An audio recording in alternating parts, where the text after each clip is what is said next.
City firefighters tell me you guys are nuts. You know, we think they're crazy with all the hazmat and bloodborne pathogens and running into a burning building with potential for collapse and explosions. And then their response back to us is, yeah, and you grab a shovel and go after 40,000 acres that are fire, and that's not nuts.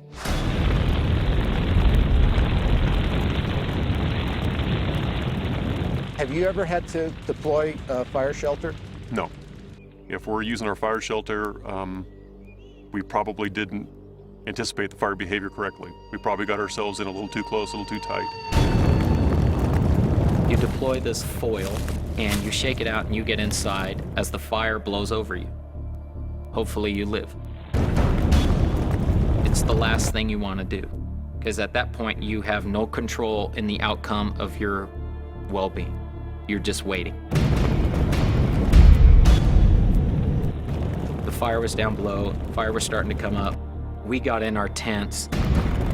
You're inside, face down. You have no contact with your company other than screaming, but it's trying to scream over a train jet engine. Luckily, air support came by and was able to knock it down, and you're in there praying. Pretty much everybody sees God when they're in the shake and bake tent.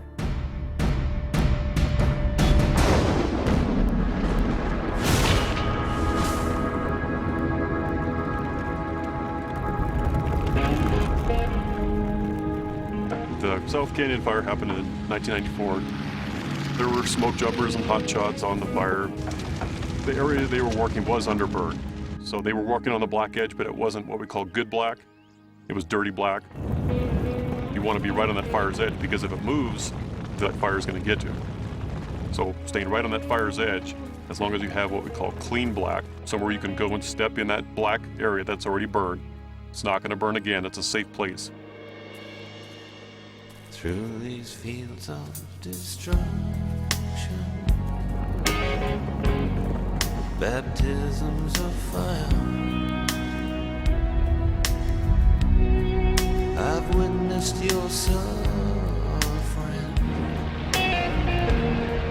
as the battle reached high. On July 6th, around 16:30 hours, the fire crossed a canyon below them, made a head fire run, we call, and 14 folks were not able to get to their safety zone to escape, basically, and it overran 14 firefighters.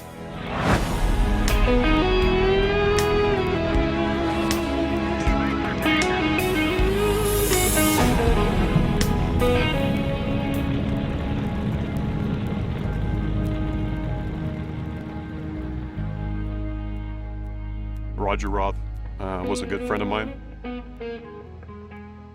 I try and teach to my folks that it can easily be you or me or anyone you know.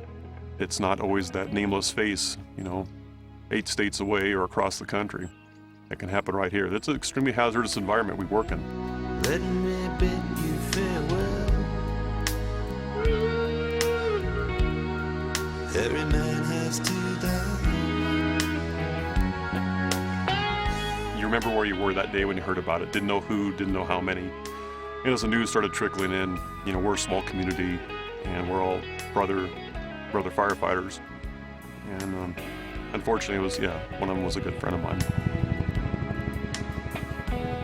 After losing my friend, I wasn't sure I wanted to continue to do this. It was very difficult. I still have some tough days. Is it really worth someone's life?